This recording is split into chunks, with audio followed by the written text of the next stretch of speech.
Saudações memeárquicas, aqui é Rodrigo Goulart, este é o canal Memearquia e o vídeo de hoje nós iniciamos com a leitura de um pequeno texto, abre aspas, o calor do clima convida seus habitantes à indolência, repetindo, o calor do clima convida seus habitantes à indolência. Esse texto ele foi escrito por um viajante francês chamado Saint-Hilaire. Esse trecho específico ele foi escrito no início da década de 1830. E essa obra em que esse trecho está, ela se refere, escrita por Saint-Hilaire, se refere às suas viagens ao Brasil, feitas entre o ano de 1816 e o ano de 1822. Esse trecho específico lido, repito, o calor do clima convida seus habitantes à indolência, Saint-Hilaire ele falava sobre os habitantes de uma parte do Brasil que se refere, na verdade, à província do Espírito Santo, o atual estado do Espírito Santo. Então, quando Saint-Hilaire diz que o calor da região ele leva os seus habitantes à indolência, quando ele fala de indolência, e no contexto dessa palavra, ele está falando sobre preguiça. Então, o calor dessa região levaria os habitantes à preguiça.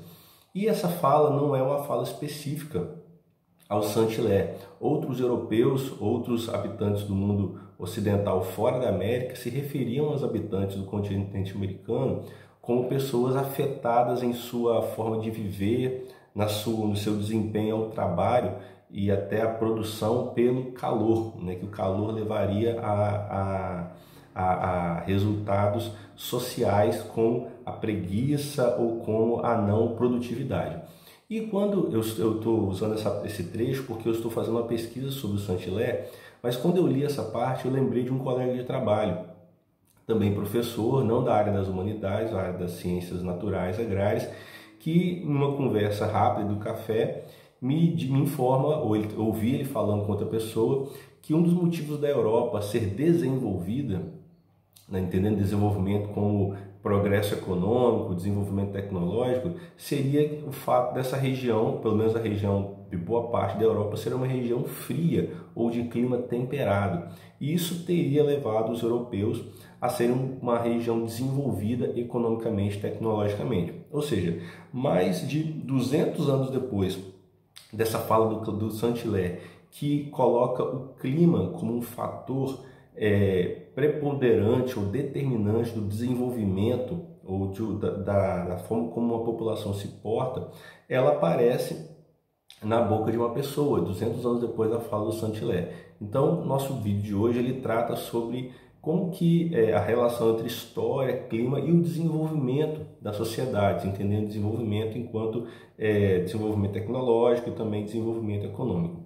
Então, como que a história ela observa esse papel do clima, ou se ele teria algum papel no desenvolvimento tecnológico, no desenvolvimento econômico, na produtividade das sociedades, né? Já que nós temos pessoas que ainda no século, na década de 20 do século 21, ainda abraçam essa interpretação, ou essa leitura de que o clima ele influenciaria no desempenho, na produtividade econômica das sociedades, né?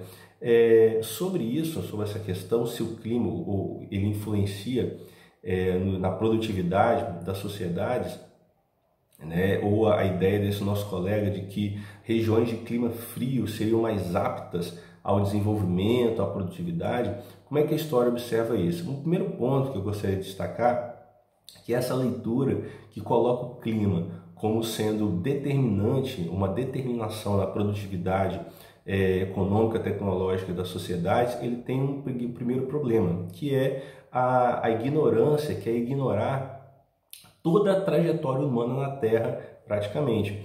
Ou seja, quando esse meu colega, por exemplo, fala que a Europa ela é desenvolvida, ele está lançando um olhar para a Europa, de uma Europa que se consolida enquanto um local desenvolvido economicamente, tecnologicamente, do século XIX para cá.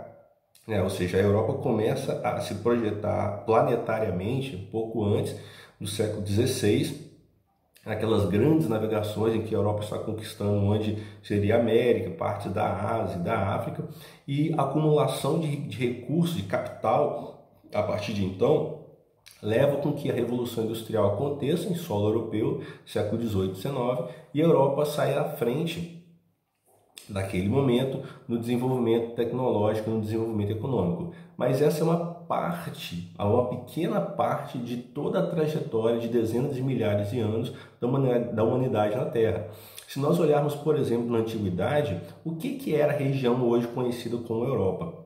Fora dela, se nós olharmos para fora dessa região, nós tínhamos povos altamente desenvolvidos em termos de tecnologia e economia. Se nós falarmos dos egípcios, ali no norte da África, local quente, né, local atravessado pelo deserto do Saara. Temos os povos da Mesopotâmia, né, também local de clima quente. Temos também os povos da África subsaariana, no sul, na parte sul do continente africano, como o Império Kush, um império altamente desenvolvido em termos tecnológicos, técnicos, construtor de pirâmides também, além dos egípcios. Então, com desenvolvimento arquitetônico, e são povos ou foram povos que cresceram dentro do calor. Se nós olharmos para o mundo medieval, nós temos, por exemplo, os árabes, com altos desenvolvimentos tecnológicos, científicos, né, criadores aí da numeração indo-arábica, que eles adaptam, trazidos lá da região da Índia, desenvolvimentos na área da medicina, da filosofia, povos esses que crescem e se desenvolvem em ambientes quentes. Então, o calor aí não impede que esses povos tenham um desenvolvimento técnico, tecnológico e econômico, esses exemplos aí. Ou seja, esse processo de desenvolvimento econômico e tecnológico europeu é uma pequena parte da trajetória humana da Terra, né? E outros povos, em outros momentos, a gente não pode esquecer, por exemplo, também os povos de onde seria a América, incas, astecas e mais, com desenvolvimento matemático, astronômico, arquitetônico, e povos esses, como os povos da América, onde seria a América, os egípcios, os mesopotâmios, com técnicas e tecnologias que hoje nós não conseguimos reproduzir, né? Quebrando essa ideia também que o saber ele é evolutivo, né? Que ele é uma reta ascendente. A gente pode falar isso no outro vídeo.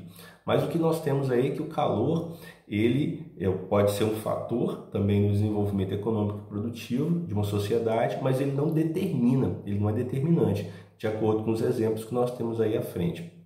E um segundo ponto a se considerar a essa interpretação de que o calor ele determina a baixa produtividade de uma sociedade é de que esse discurso está na ótica do vencedor. Né? Quem era Saint-Hilaire, por exemplo? Saint-Hilaire era aquele que era um francês, e a França, no início do 19, junto com Inglaterra, Bélgica e outras sociedades europeias, estava se lançando sobre várias áreas da Terra numa nova ofensiva colonial, né?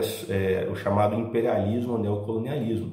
E uma rápida olhadela sobre a produção, por exemplo, imagética desses povos europeus mostra como que eles se afirmavam superiores culturalmente, intelectualmente, religiosamente, socialmente em relação aos povos da África, da Ásia e também da América e da Oceania, que eram alvos dessa segunda ofensiva colonial europeia. Né? Então esse discurso foi construído na Europa dessa superioridade dos europeus em relação a esses povos que estavam fora da Europa, as etnias que estavam fora da Europa.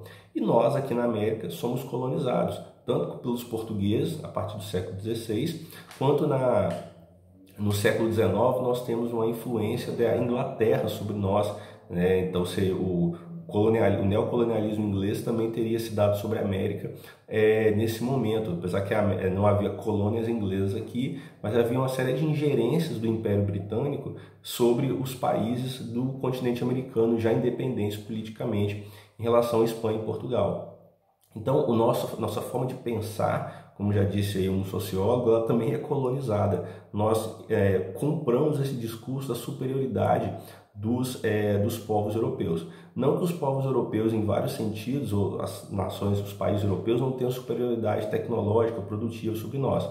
Mas isso não é determinado por um fator natural. É um processo humano, social, cultural, econômico, uma trajetória muito maior que a gente pode abordar no outro vídeo, que leva hoje a Europa a ter um grande desenvolvimento econômico, cultural, em relação a outras regiões, mas não é o calor. Né? Se a gente pegar esses exemplos que eu coloquei aí na antiguidade no mundo medieval, são suficientes para mostrar que o calor não determina. Esses povos que eu citei, como egípcios, o Império Kush, Mesopotâmia, os árabes, mostram como que em outros momentos da humanidade, povos que floresceram em regiões quentes, e muito quentes, mais quentes do que a região dos trópicos, eles aí se despontaram em desenvolvimento ou em produtividade naqueles momentos, né?